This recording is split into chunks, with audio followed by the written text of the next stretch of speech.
Mesdames et messieurs, bonjour, bienvenue dans cette nouvelle édition de votre journal de 15h. À la une de ce journal.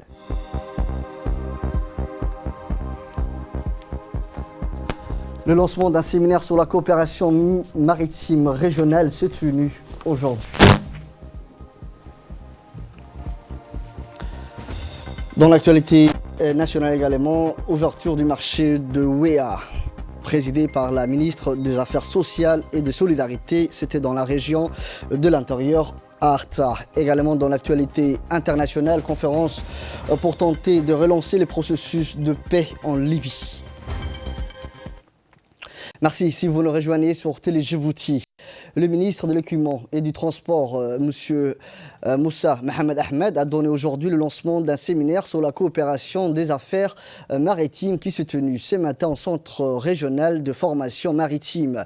Le séminaire qui va durer 5 jours a pour objectif de mieux apprécier et évaluer le chemin parcouru tout au long de 10 dernières années.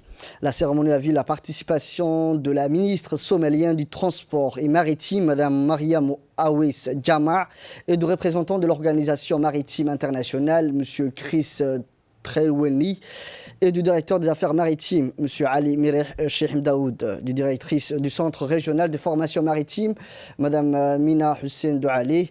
Le séminaire est dédié au renforcement des capacités de professionnels et praticiens intervenants dans le domaine de la sécurité et sûreté maritime. De son côté, la directrice de CRFM a souhaité la bienvenue à la délégation régionale qui ont participé au séminaire et a voulu par ailleurs mettre en valeur le rôle de centre régional de formation maritime. The aim of this training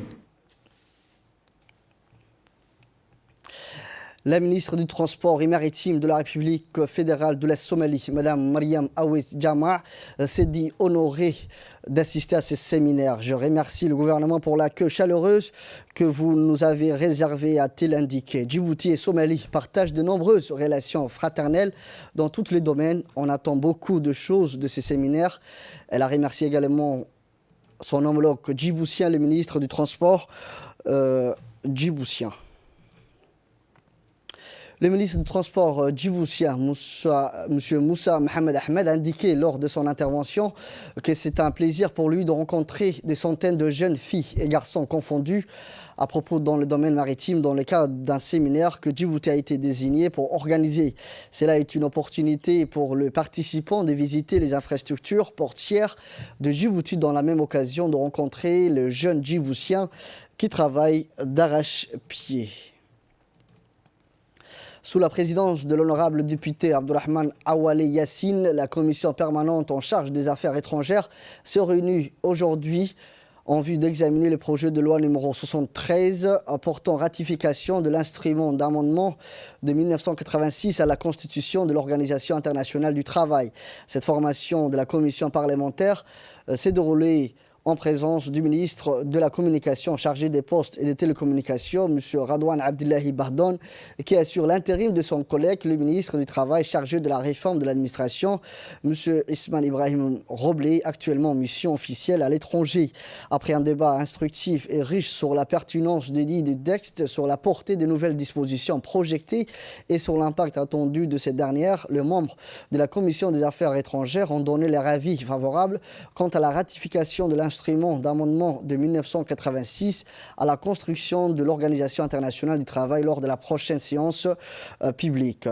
Dans le cadre de la Semaine nationale de l'action sociale, la ministre des Affaires sociales et de la solidarité, Mme Mouna Ousmane Aden, en présence du secrétaire d'État chargé à la décentralisation, M. Hamadou Mohamed Aramis, a inauguré ce matin le marché central de Ouéa. La cérémonie de lancement de cette infrastructure a vu la participation du préfet adjoint, M. Mohamed Vozi Ahmed, le président du conseil régional Ilmi Bouh Godowa et les femmes bénéficiaires. De leur arrivée sur place, les visiteurs de marque ont été accueillis par les autorités locales, les notables coutumières et une foule d'anonymes en liesse de Ouéa. Le sentiment de joie a été le mieux partagé par la foule d'anonymes rassemblés devant la nouvelle infrastructure marchande de Ouéa. La ministre des Affaires sociales et le secrétaire d'État chargé à la décentralisation ont procédé au rituel traditionnel de la coupure de ruban, le geste marquant le démarrage des activités du marché construit par l'agence djiboutienne de développement ADDS. La mise en service de ces installations répond au souci du gouvernement de faciliter l'inclusion des petits et moyens commerçants au processus de développement économique en cours dans chacune des régions de l'intérieur. Au nom des femmes bénéficiaires, Mme Saïda Iye a souhaité la bienvenue et a remercié la ministre des Affaires sociales et de la Solidarité, Mme Mouna Ousmane Aden, pour la mise à disposition de cette infrastructure qui répond à la volonté de la population locale. Le président du conseil régional, M. Elmebou Goudadé, a quant à lui rappelé les efforts du gouvernement en matière du processus de la décentralisation et le transfert de compétences. On l'écoute. Tout d'abord, je tiens à vous remercier d'avoir choisi, Madame la Ministre, le lancement de la semaine de solidarité nationale et d'inaugurer par la même occasion le marché central de Ouéa, dont la gestion est confiée à la collectivité territoriale dans le cadre du transfert de compétences.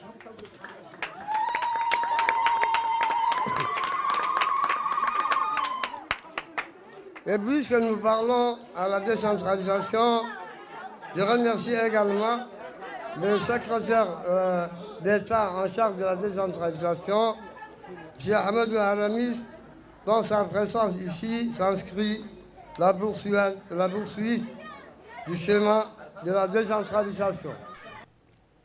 La ministre des Affaires sociales et de Solidarité, Mme Mouna Ousmane Aden, s'est félicitée de l'inauguration de ces marchés construits par l'Agence djiboutienne de développement social et financés par la Banque africaine de développement. La ministre a indiqué que cette inauguration de ces projets s'inscrit dans le cadre de la Semaine nationale de l'action sociale célébrée comme à l'accoutumée chaque année dans notre pays. Dans le cadre de la semaine vouée à l'action sociale qui débute aujourd'hui, nous aurons bel et bien une occasion d'échanger avec nos concitoyens, tels indiqué en substance la ministre des Affaires sociales et de la Solidarité. Mme Mouna Ousmane Aden a également répondu favorable à la doléance transmise par la population pour l'installation de l'électricité au profit du marché. Le général de corps d'armée Zakaria Cher Ibrahim, chef d'état-major général des armées, a reçu ce matin dans son bureau à l'état-major général des armées le directeur de la coopération de sécurité et de défense, le général de corps d'armée Thierry Marchand. Dans son déplacement, le général français était accompagné du colonel Hugues de Roque-Morel, attaché militaire, et du lieutenant-colonel Jean-Christophe Berger, chargé de mission Afrique orientale et océan Indien. Côté djiboutien, le général Zakaria Cher Ibrahim est assisté du général de division Hassan Ali Kamil, conseiller du CMK, colonel-major Mohamed Rayad Guélé, chef de la division logistique, du colonel Mohamed Ilmi Habane, chef de la division opération, et du lieutenant-colonel Mohamed Rayad Nadji, chef du cabinet du CMK, accueilli aux parents de l'état-major général des armées par le général Hassan Ali Kamil en présence du colonel Wagdi Jama' Moussa, chef du corps de régime quartier général. Le général Thierry Marchand a assisté à la revue de troupes adressée en son honneur. Puis le directeur de la coopération de sécurité et de défense a été reçu par le chef d'état-major général des armées.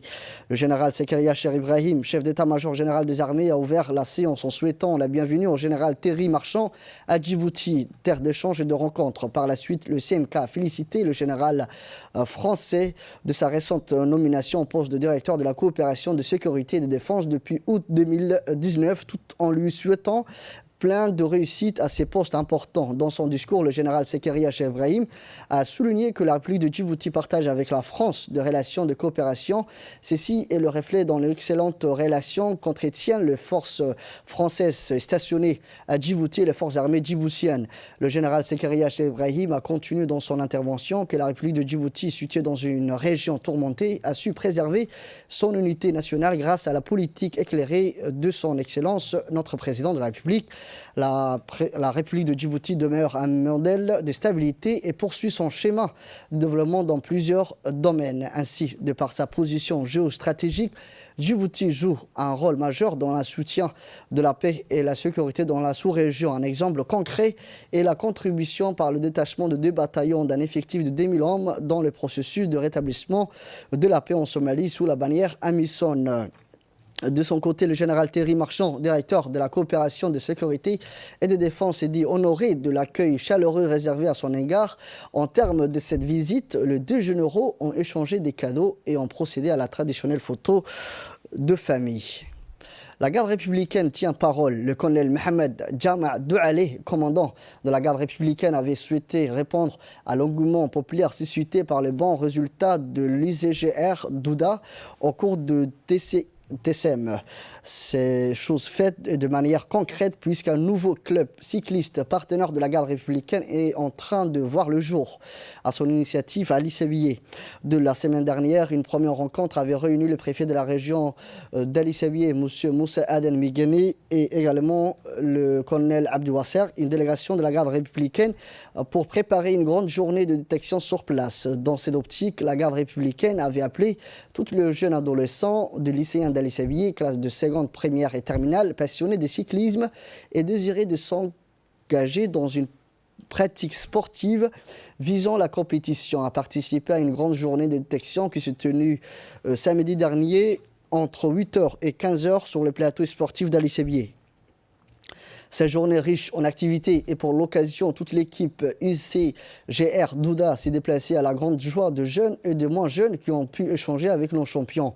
Ce sont eux qui se sont chargés avec leur coach du déroulement des tests de détection. Après une prise de côté, taille, poids et entrejambes, les inspirants cyclistes ont effectué 4 batteries de tests qui ont permis de dégager une première sélection.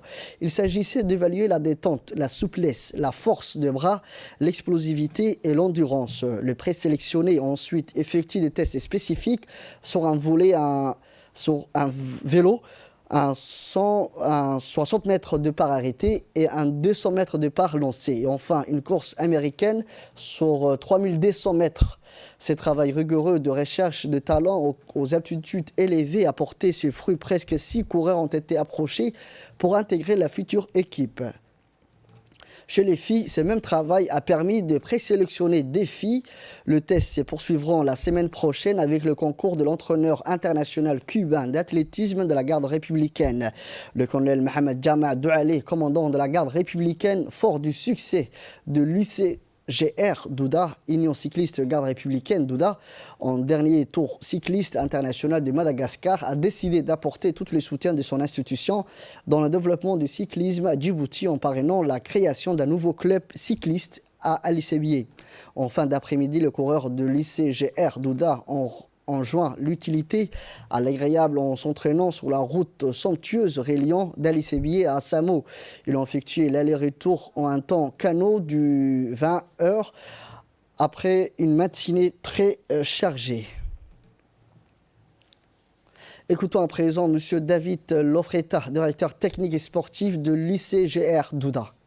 Je voudrais simplement remercier le préfet d'Alissabié qui nous a accueillis, qui a organisé cette manifestation et qui l'a rendue possible. Donc merci au préfet, merci à tous ceux qui ont pu nous accueillir. Et puis ça a été un bel événement. Je rappelle que chaque fois que la garde républicaine, que l'équipe de cyclisme peut aider, peut porter le développement du cyclisme à Djibouti, on est toujours heureux de le faire et de porter et de donner une perspective à cette jeunesse qui en demande, parce qu'il y a un beau travail qui est fait à Alissabié. Il faut le rappeler, il y a une association sportive cycliste qui fait un excellent travail et qui nous a fourni ce vivier de jeunes coureurs talentueux que nous avons testé aujourd'hui et qui formeront l'ossature de la prochaine équipe.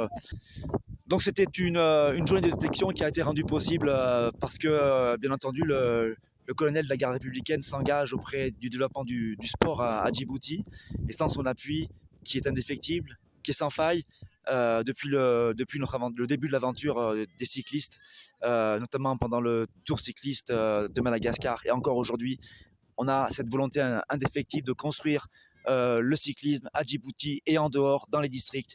Et pour cela, il faut remercier donc la garde républicaine et le colonel qui nous soutient sans faille. Dans notre page nécrologie, c'est avec beaucoup de tristesse qu'on a appris le décès de Hadji Abdallah Assoué Igué. Le défunt est né en 1944 à Daaspio et laisse derrière lui 13 enfants et 73 arrière-enfants. Le défunt était un croyant mondel et pieux. Parmi ses fils, Mahmoud Abdallah Assoui, élu régional d'Ali Sabieh, suite au décès, le président du conseil régional, M. Omar Ahmed Waïs, et le préfet de la région d'Ali Sabieh, M. Moussa Aden Migane, ainsi que les locales de la ville de Al-Dassadjouk, adressent leurs condoléances le plus attristées aux membres de la famille du défunt et rend également un vibrant hommage à un grand figure des sages régional au sein de la société Assadjouk. Il prie Allah miséricordieux d'accorder paix à son âme, son paradis éternel. Inna lillah wa inna ilayhi raji'un. Dans l'actualité internationale, les dirigeants de principaux pays impliqués dans le conflit qui déchire la Libye se réunissaient aujourd'hui à Berlin pour tenter de relancer le processus de paix et d'éviter que la guerre civile ne leur transforme en deuxième Syrie. La conférence sur la paix en Libye qui se tient ce dimanche à Berlin sous l'égide de l'ONU va réunir tous les acteurs majeurs du conflit libyen avec l'espoir dans un premier temps de renforcer la fragile trêve respectée sur les terrains depuis une semaine. Signe de difficulté à surmonter, le maréchal Khalifa Haftar avait quitté la Russie le 14 janvier sans signer l'accord de cessez-le-feu, feu concocté par Moscou et Ankara, pourtant paraphé par son rival Faisal al-Faraj. Le 7 heures de négociations s'étaient déroulées à travers des intermédiaires russes et turcs. Les deux hommes refusent de communiquer directement les deux principaux protagonistes de la crise en Libye. Faisal al-Sarraj, chef du gouvernement d'union nationale reconnu par l'ONU, Khalifa Haftar, l'homme fort de l'Est libyen, seront présents par là, mais ils ne devront pas siéger à la même table. Un responsable de l'Organisation de libération de la Palestine, OLP, a accusé le Premier ministre israélien Benjamin Netanyahou de faire avancer les plans d'annexion de terres en Cisjordanie pour avoir plus de chances de gagner les élections. Si les plans d'annexion, occupation perpétuelle de Netanyahou et de l'ambassadeur des États-Unis en Israël, David Friedman, est rendu public avant les élections d'Israël, cela signifie que Netanyahou a le feu vert pour commencer l'annexion de la vallée du Jourdain sur les rives de la mer Morte et qu'ensuite il peut dire « Je vous ai obtenu Jérusalem, le plateau de Golan, la vallée du Jourdain, votez pour moi », a-t-il tweeté. Si Netanyahou peut être réélu tous les Moyen-Orient peut s'embrasser, a-t-il prévenu. En novembre dernier, juste après que le secrétaire d'État américain Mike Pompeo a déclaré que Washington ne considérait plus les colonies juives en Cisjordanie comme illégales. M. Netanyahou a promis d'axer certaines parties de la Cisjordanie et d'imposer la souveraineté israélienne sur les colonies situées dans le territoire occupé. La direction du tournoi de tennis de l'Open de l'Australie a dévoilé un système mesurant la pollution de l'air qui entraînera la suspension des matchs si un certain degré est éteint, alors que Melbourne est touché par les incendies qui ravagent le pays. Les premiers tournois du Grand Chelem 2020 débutent demain, mais les matchs de qualification ont déjà commencé et suscitent de nombreuses critiques ainsi que la grande gagne de certains joueurs. En réaction aux critiques, les organisateurs font faire savoir que le jeu sera suspendu si le taux de particules fines en suspension dans l'air atteint le décent, c'est-à-dire le 5e degré de cet échelon, mesurant la qualité de l'air. Le 4e degré, entre 97 et 200, amènera un débat entre les services médicaux et les organisateurs pour savoir s'il faut continuer à jouer. L'arbitre pourra interrompre un match s'il l'estime opportun. C'est tout pour ce journal. Merci à vous de l'avoir suivi. Restez avec nous, le programme continue sur Télé Djibouti.